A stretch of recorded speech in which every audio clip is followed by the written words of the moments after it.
Welcome to Humanly Possible, a vlog and podcast series focused on the game-changing potential of creating human-centric workplaces. On this episode, we're joined by Ron Thurston, best-selling author of Retail Pride and Vice President of Stores at INTERMIX. With over 25 years of retail experience and building brands such as Laurent, Tory Burch, Apple, and Bonobos, Ron shares a unique perspective about the importance of creating and celebrating pride in an industry that employs millions of people and drives a massive portion of our economy. We talk about leadership lessons, creating an environment of pride and joy at work, and the personal human fulfillment experience when individuals take pride in the work they do.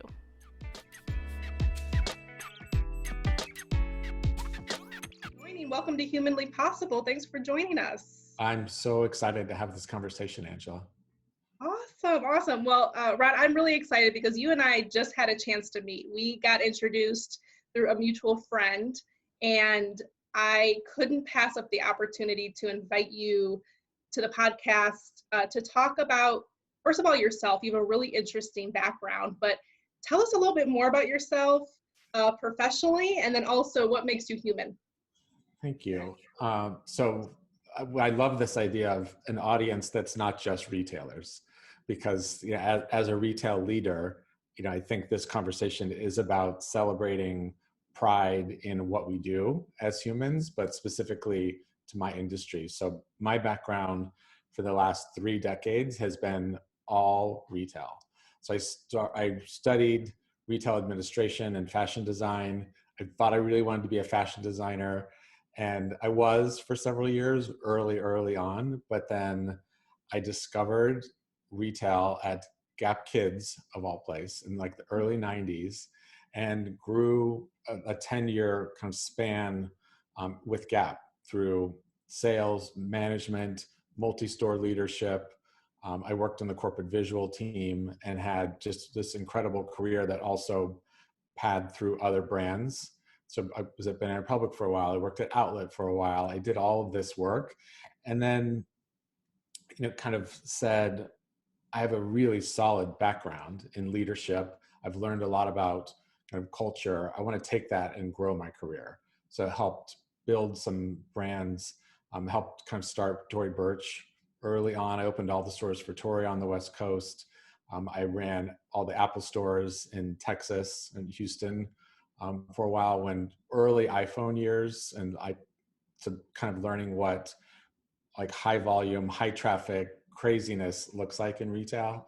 I moved here to New York to help launch Bonobos, which is a men's brand with a really unique retail concept. And then I ran Saint Laurent for a couple of years for both North and South America. And today I run INTERMIX, which is a division of Gap Inc. So I'm back at kind of where I've started. It's the smallest, full circle. Yeah. Like it's the luxury multi-brand women's division of Gap Inc. And so to be back and have learned so much about people on that journey, which was really the inspiration for my book, to be able to say, here's an enormous industry that employs millions and millions of people, and depending on which statistics you read, and 2020 will shift it a bit, is the biggest private sector employer in the country. Most countries in the world, it's in the top 3, and 1 in 3 people have their first job in retail. So you have all of these statistics that say, here's a gigantic industry that's not always celebrated and recognized in the way that it should.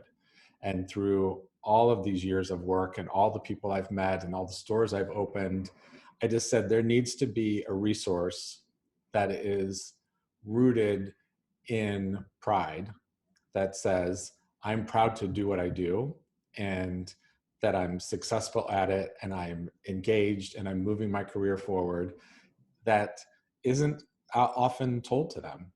And I've heard it myself. There's always this conversation, if you studied something, when are you going to get a different career? When are you going to stop working nights and weekends? When are you going to get that like dream office job?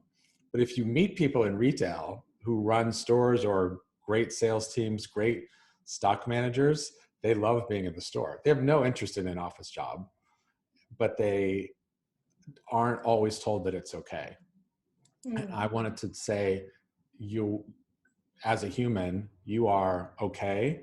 This is great what you're doing. I want to celebrate you. I want to recognize you and really lift up an industry that's been pretty battered for a long time, but also provide context that their impact in the economy and the influence on how people perceive a brand is enormous. And to say that I am making a positive impact on thousands of people and a multi-million dollar brand, or run a multi-million-dollar business, I keep my economy going. All of that, I know it's a long answer to your question, but it's all part of this kind of celebrating an industry that is not always celebrated. Yeah, and you brought up something that resonated with me, which is kind of this awareness that the footprint, right? And I think from an organizational perspective, the grand responsibility of the leaders in retail to, Right. I always like to say, to send happy humans home, right? And to have a sense of pride when you're at work, because if you're prideful at work, you're going home and you're exuding that into your family unit, into your society, into your community. And what a grand responsibility that is. So I 100% agree. And I would say, when you think about the statistic of 1 in 3 people, it's their first job. So as a leader, when I was, a store manager, we'll just say, I knew that my responsibility to these people, that was their first job, that I created an environment that they went home to their parents, and their parents said, how was your first day at work? How was, and to grandparents, you have this vision of like being 17 and everyone in your family is asking you about your first job. Like, what do they say?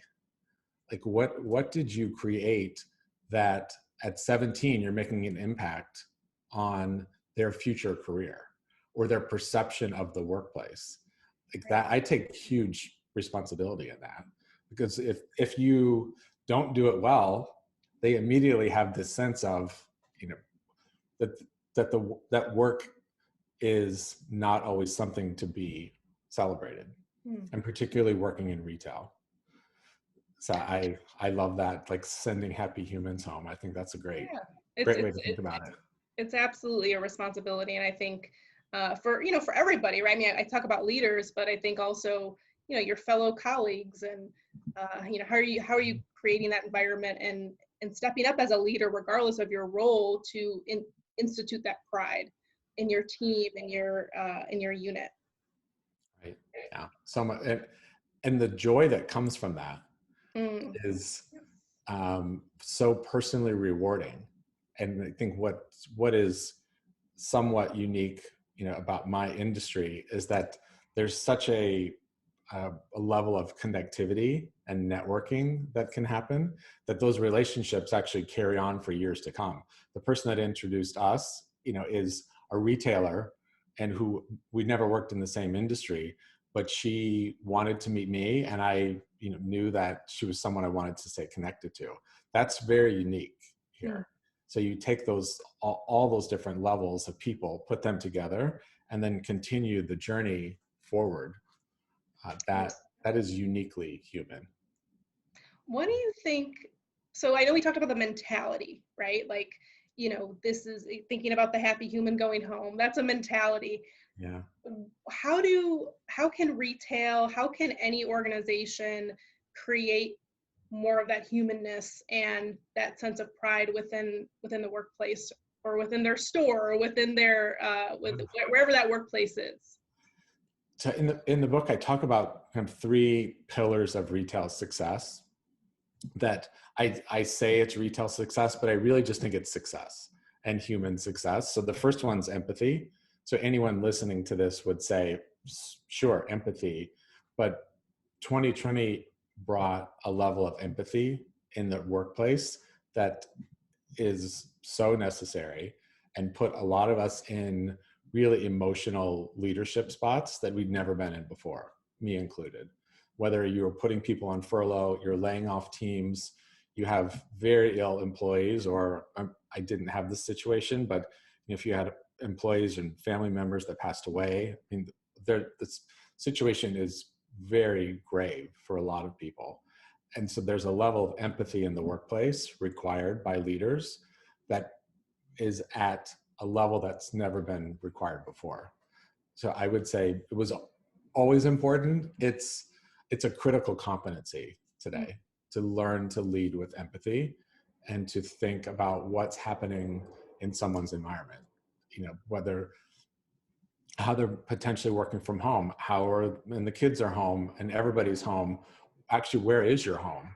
Like, do you have resources to do that? Do you it's so complex. So empathy was always one. The second was curiosity. So I think that level of learning, asking great questions, being able to listen, but listen with the intent to act on what you learn. Curious about your industry, curious about people that work in your industry, the history of it, all of it. I find people who are highly curious to be super interesting because they have like nuggets of information, or they've learned things that don't just follow in their journey. And that, I think, is a critical competency. And then I'd say focus is the third. So in retail, it's easy to say that you can be distracted because shipments coming in the back door, customers coming in the front door, with phones ringing, someone's calling in sick, you have a new directive and a conference call or a Zoom, you have all of this coming at you at the same time. You actually have to learn how to focus to get your work done. But as a human, I also think, how do you focus your time to get things accomplished, to say, I need to schedule maybe, unproductive time. You have buckets for that. What is kind of your safe space to get great downtime, all of it, because it makes you a better leader. So that kind of combination. Yeah, we're just not good at not being focused. That's one thing I've learned too. Right. I am an aspiring multitasker, but I'm not good at it, and I don't know anyone who's actually good at it. So it's hard, I think, for all of us too. And one of, I think, the positive outcomes of the last 9 months is our ability to actually get more done. I would say it's a positive, even for myself. It's, the writing a book, or, having different responsibilities that are bigger than you could do if you weren't home, being able to multitask. But you're right, then downtime becomes even more important because our productivity is actually really high right now. Yes. Yeah. And we're realizing we can be effective in different ways. And I know retail is, and I actually wanted to ask you kind of a little bit off the topic, but what is the future of retail, do you think? I mean, this has to do with teams, obviously, and working together, but what do you see the future of retail being, given we're now in this kind of future of work age and future of consuming and buying? What does that look like? So when we think about great brick and mortar retail, the entire intent is to build relationships and create an experience that can't be replicated on a website. And that was true pre-COVID. Today, I would say we've all learned maybe how to shop online more. We've had to survive only shopping online or not shopping at all. And maybe the apparel industry has suffered the most because of it. We're not buying as many clothes today, certainly in the luxury space. But the future of retail is very much about connectivity and people and education and experience, and all the things that we love about it have actually become even more important. And we, as humans, we need that connectivity. We need that interaction. We crave like that tribal mentality. We want to go see the people that we know. We want to engage with each other and learn. And I'd love just the fitting room experience, of just saying, I want to try on clothes. I want someone to tell me that I look great in this. Like, all of that is not going to happen on a website. So there's a lot of technology, but it doesn't replace the store. I heard somebody say, because I it's kind of similar with the workplace, right? And so I work kind of in the HR workplace space, and we're thinking about the same things, which is people are Mhm. working from home, but people still want to come in the office, and people naturally, yes, we could work from home, but there's this connection that's missing, Mhm. not missing, but there's gaps. And someone told, I can't remember who told me this analogy. I wish I could quote them, but they said you can eat at home, but you go to a restaurant for an experience. Yeah. And it sounds like it's the same thing with retail, right? You could shop at home, but there's something special that you're getting. And I'm sure retail as an industry is thinking about, how do we elevate that now that people are so used to shopping online?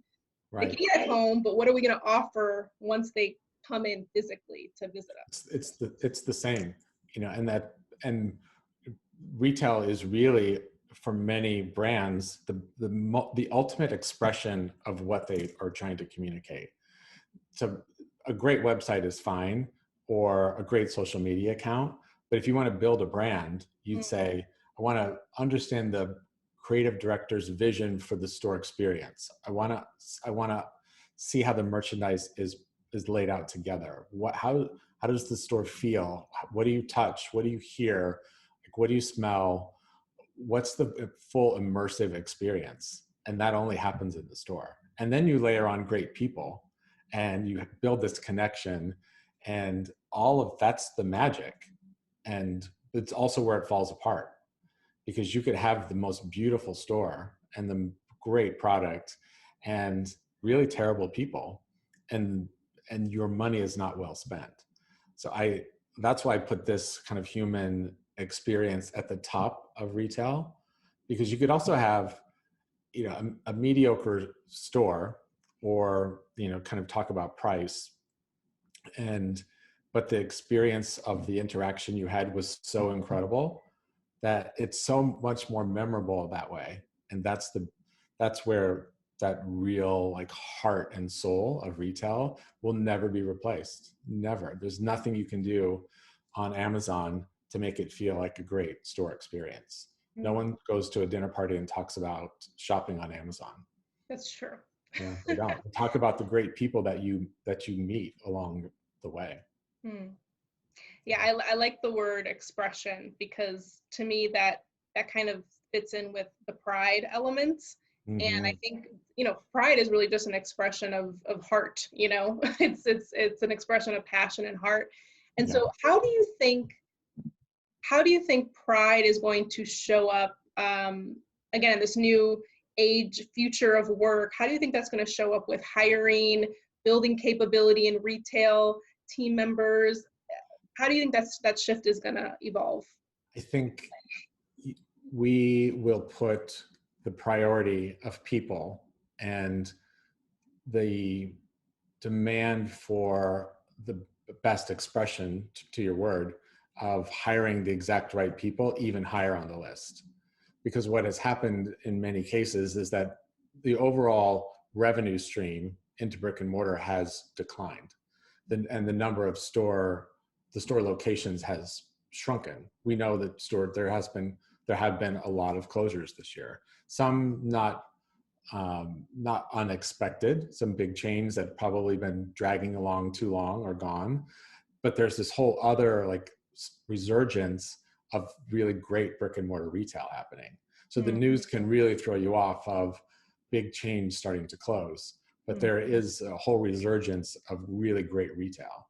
And that kind of mentality of right people, great locations, great kind of version of whatever that is of the store is more relevant than ever. And so when I say there's actually never been a more important time to work in retail, people think I'm insane. Like, but you don't understand. Like, this is the future, is people getting back into stores and having this experience with each other that people are really missing. They're missing seeing their family. They're missing seeing their friends. They're missing shopping. And they want to do it. When people are ready to do it again and can do it safely, we will be ready and we will be great. And then you're like, wow, I really miss this. And that, I already sorry, missed like, it. I get so excited about thinking about getting back in stores or great restaurants or the things that we've all missed. That for me is going to be fun. Yeah, you bring up a great point. There's going to be a kind of this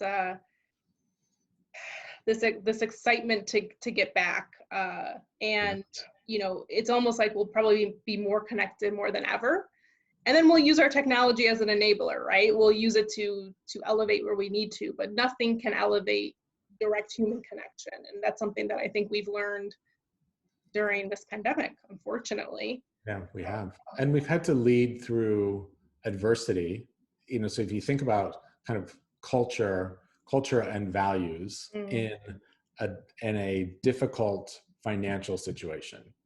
And kind of what I have said, it's not in the book, but the great culture should not be dictated by great results. And that if your company had a great culture when business was booming and you had money to spend and you had all of this like opportunities to recognize people, but it was all financial based. Mm. Well, now we actually don't have that money and we don't have great results in many cases. What are we celebrating? Are we celebrating behavior? We're celebrating relationships. We are, if you've set kind of a culture and values of, examples of what, like act like an entrepreneur, if that is one of your company values, then you can act like an entrepreneur and exhibit that behavior and celebrate that. I do think, but that culture shouldn't change because we've had the worst year ever. You Yeah. could say, actually, our culture should be stronger. Our culture should be more people-centric. Our culture should be more empathetic, because when business gets good, we're going to like crush it. And I don't think that is happening everywhere. I Mm. think as all the financial implications have been stripped away, so has culture in some Mm. cases. Mm. And it's something I think we should all just be aware of. Yeah, and one of the things that you and I talked about before the call as we were kind of setting up was this idea of culture coming from this like groundswell, and it's not like this big corporate transformation. I think a lot of people think of culture as executives sit in a room, they talk about values and behaviors, and they cascade it down, and everyone says, yeah, that sounds great, and then you've got culture. Right.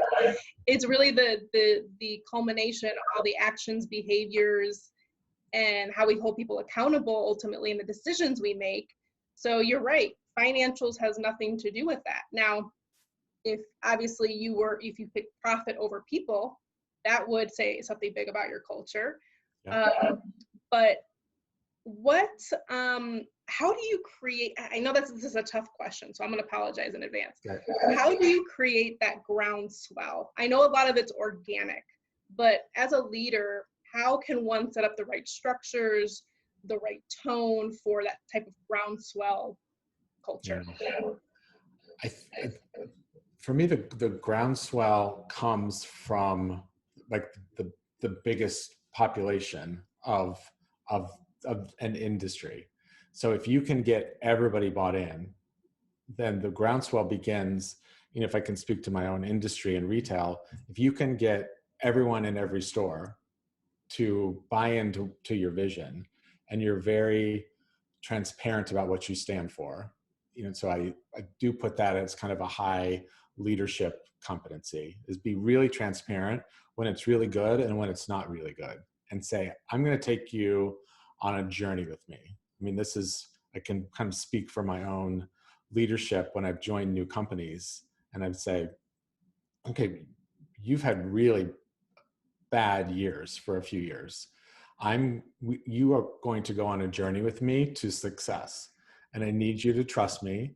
I need you to kind of follow along as much as you believe, but know that I will be transparent. I will act based on your feedback. I'll listen and learn and not make decisions in silo. And we're going to do this together. And then live by your words. And so what I have done and continue to do is say, then we're going to actually communicate more. I'm going to put everyone on Zoom once a week, and we're going to say, let's create a baseline. And then this week 1, where are we? Week 2, where are we? Who's winning? Who's not? And you continue this momentum forward of who's making progress and going on the journey and who's not. And who that groundswell then begins to say, I believe in this guy. I believe in this leader. But then you never give up and you never stop. And that can actually create momentum in a business that can lead to success. But it does take, it takes a lot of energy on the leader's part to do that, because you can't just give a directive and then go back in the office. You have to be the face of the people, and to know that you are there to help them move forward. And I like highly energized by that. Doesn't mean you will always win, but it does mean that if you have the ability to get people to trust you because you've acted with integrity, incredible things can happen. So transparency, do what you Mm-hmm. say you're going to do. Mm-hmm. And I think, the ability to say, I don't know. I firmly believe that, leaders sometimes think that they need to know everything. And so they put Mm-hmm. themselves in positions where, they're scrambling for answers and stressing themselves out. But really, leaders need to come across human too. I think if you want your team to come across as human and open and vulnerable, you have to do the same, because they're going to role model that type of behavior. And they're probably going to be more likely to say something when something's not right, or they make a mistake. And that just also creates the momentum you need too. It's so funny, because I feel like I've been more human in the last 9 months on calls than I've ever been. And, I've definitely had some tears, and definitely have had to make really tough decisions. But with the intent of, if I had to put 400 people on furlough in April. And that's not a fun phone call. And people have had to do much larger situations or more layoffs and some of that. But what I said to them is, if I'm the only one left here, everyone's going to go on furlough except me. But my only goal now, until you come back, is to get you back to work, whatever I need to do. And so every store reopened in the country for me. I got everybody back to work. Not all at the same time, because it was kind of state dictated, as you remember. Mm-hmm. But I kept my word. And I think that was important for them to come back into a business and say, it's a difficult situation to walk back into, but I did the work to the best of my ability to get them back making money again. And I also recognize that's not everyone's situation. But for me, that was just part of my experience of last year. Yeah. And you also, you're concerned with the humans on the other side, right? You can't help but think about how this is going to impact their families and their livelihood. And so, yeah, I think this has been I too have been more human now, I think, in vulnerable and all those things. And I think we've been kind of given a permission slip a little bit. For some reason, in the past, we didn't feel like we had that permission slip, but now, because we kind of see people as humans, it's an interesting evolution that I'm starting to see, kind of this awakening around the importance of recognizing what makes humans complex and educating leaders on how to deal with that. Because, traditional management does not incorporate the human at all, really. It's all about widgets and process and delegating, and those things are they're good, but they're not human, and they don't take the whole human into account. It's so true. I would add, kind of back around the groundswell, the other piece where you get the most success, or I've had the most success, is when you've made everyone feel important along the way. So everyone adds value on the team. Everyone has strengths and some, great competencies, no matter your role. it takes everyone in an organization, and everyone adds value. You just add value in a different way. And I do think the new way to think about, skills is really not about this like list of, you have to be good at these 10 things, then what are your 2 developmentals? It just doesn't feel modern enough for my own approach. Like, let's sit and talk. What do you love? What are you good at? How can I celebrate that? How can I bring out the best version of that? And not say, well, but here's the 2 things that you're not good at. I'm going to try to get you there. And I figured that out for myself pretty early, that I'm very much like on the sales floor. I love to engage with customers. I love product and merchandising. I don't want to do inventory. I don't want to open and close the safe. Like, there's just like a whole back of house ops thing that I was never good at, but I knew how to hire great people to do that. And so I do think leaders can recognize your strengths, recognize the strengths of people around them. And if that's how you're leading, through everyone's strengths, it's not a new concept, but it seems new, a new way to think about leadership this year. Yeah. And it does take a bit of skill, right? To say, this is the outcome I need. Now, how do I, based on, I know all my people are brilliant in different areas. How do I make that sing in an orchestra? Like, it's all got to sound good together. And that is a skill that, it's not natural for everybody. So I think there's a bit of leadership development and a new wave of leadership that needs to occur along with this wave of human centricity and people first. Completely agree. And how fun is that? Yeah. You and I are gonna have a blast the next 20, 30, 40 years. We're gonna, I'm so looking forward to seeing that manifest. Yeah, I really am too. And I think it's required and necessary as we rebuild kind of our business back. Yes. Worldwide.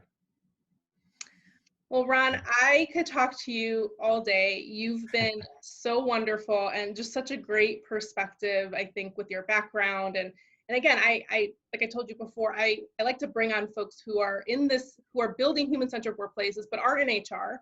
So you're a leader and you're at the forefront of this work. So I'm so honored to have you on. And please buy Ron's book, Retail Pride. We'll make sure to put a link so folks can purchase it and read all the great, and you have some really practical, it's a great read, it's an inspirational read, but there's real practical frameworks and actions for leaders and individual contributors. It's wonderful. So please go out and get it. Thank you. Thanks, Angela. It was so much fun. Thank you, Ron.